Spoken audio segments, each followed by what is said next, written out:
राज्यातील शेतकऱ्यांसाठी महत्त्वाच्या ताज्या या बातमीपत्रात मनपूर्वक स्वागत आहे। शेती आणि नवनवीन योजना याविषयी या बातमीपत्रात आपण महत्त्वाची माहिती आणि बातम्या बघणार आहोत। बातमीपत्रास आपण सुरुवात करूया। कापूस लागवड क्षेत्रात देशात सातत्याने घट होत आहे। 130 लाख हेक्टरवरून 100 लाख हेक्टर लागवडीचा अंदाज यावेळी व्यक्त केलेला आहे। प्रत्येक वर्ष आणि क्षेत्र यामुळे अनेक घट झाल्याचा अंदाज व्यक्त केला आहे। विभागीय आयुक्तांच्या अध्यक्षतेखाली सुधारणा समित्या, देवेंद्र फडणवीस मुख्यमंत्री यांची माहिती। महसूल सुधारित कार्यपद्धतींची अंमलबजावणी 15 ऑगस्ट पासून करण्यात येणार असल्याची माहिती त्यांनी दिली। कृषीचे कामकाज होणार अधिक स्मार्ट, क्षेत्रीय उपक्रम मालमत्ता स्थितीसाठी आता ॲप वापरणार। या ॲपद्वारे अनेक घटना आणि कारभारही पारदर्शक होण्याची शक्यता। सत्ताधाऱ्याच्या कारखान्यांना थक हमी, शासकीय भागभांडवल, विखे पाटील, बागल, अभिमन्यू पवार यांच्यावर सरकारची कृपादृष्टी। यांना थक हमी आणि शासकीय भागभांडवल दिल्याचं दिसत आहे।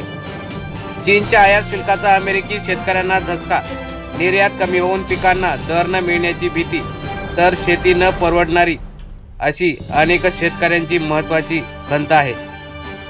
ट्रम्प यांच्या धोरणाविरोधात अमेरिकेतच मोठा विरोध, जनता रस्त्यावर। 50 राज्यातील 1200 ठिकाणी मोठी निदर्शने, तर ट्रम्प यांच्या विरोधात अनेक ठिकाणी जनता रस्त्यावर उतरलेली आहे। अतिवृष्टीच्या मदत यादीतील नावांच्या भाषांतरामुळे गोंधळ उडालेला दिसत आहे। प्रशासनाच्या कारभारामुळे शेतकऱ्यांना मानसिक त्रास होत आहे। शासन हेक्टरी 13,000 रुपये मदत देत आहे। दक्षता पथकाच्या अनिर्बंध कामकाजाला आयुक्तांचा लगाम, कृषी विभागातील दक्षता पथकांच्या अनिर्बंध कारभाराला कृषी आयुक्तांनी अखेर लगाम घातला आहे। त्यामुळे चौकशीच्या नावाखाली या पथकाला मान्यता दिली नाही। सूर्य तळपला, पारा 40 पार, उष्ण व दमट हवामानाचा इशारा। वादळी पावसाने उसंत घेतच आता राज्यात पुन्हा एकदा पारा 40 पार गेल्याचं दिसत आहे। उन्हाळ्यातही कोथिंबीर मातीमोल, चाकणमध्ये भाव घसरल्याचा शेतकऱ्यांना फटका, तर एक जुडी 3 रुपयांना मिळत आहे। भाजीपाल्याची आवक सुद्धा वाढत असताना भाव मात्र कमी मिळत आहे। विद्युत मीटर नेण्यापूर्वी ग्राहकाला पूर्वसूचना देणे अनिवार्य, ग्राहक आयोगाचे महावितरण कंपनीला आदेश। ग्राहकाचे विद्युत मीटर काढून येण्यापूर्वी त्याला पूर्वसूचना द्यावी। कृषी गणना उपायुक्तपदी सीताराम कोलते यांची नियुक्ती, बीज प्रमाणीकरण संचालकपदी माने यांची नियुक्ती, तर खटावकर बावधने यांनाही कृषी आयुक्तालयाने बढती दिलेली दिसत आहे। हमीभावाने हरभरा खरेदीसाठी जिल्हानिहाय उत्पादकता निश्चित, किमान आधारभूत किंमत म्हणजे राष्ट्रीय कृषी सहकारी पणन महासंघ आणि नाफेड यांच्या वतीने ही निश्चितता केली आहे।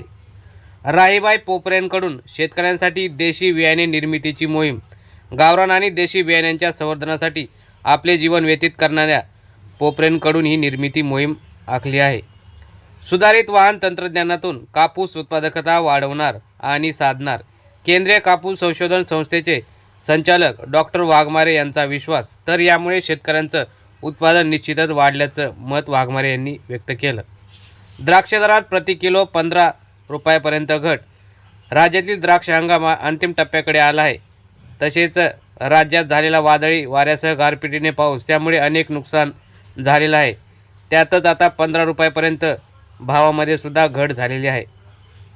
तर शेतकरी मित्रांनो आणि बांधवांनो, ह्या होत्या आजच्या महत्त्वाच्या शेतीविषयी झटपट अशा संध्याकाळच्या बातम्या।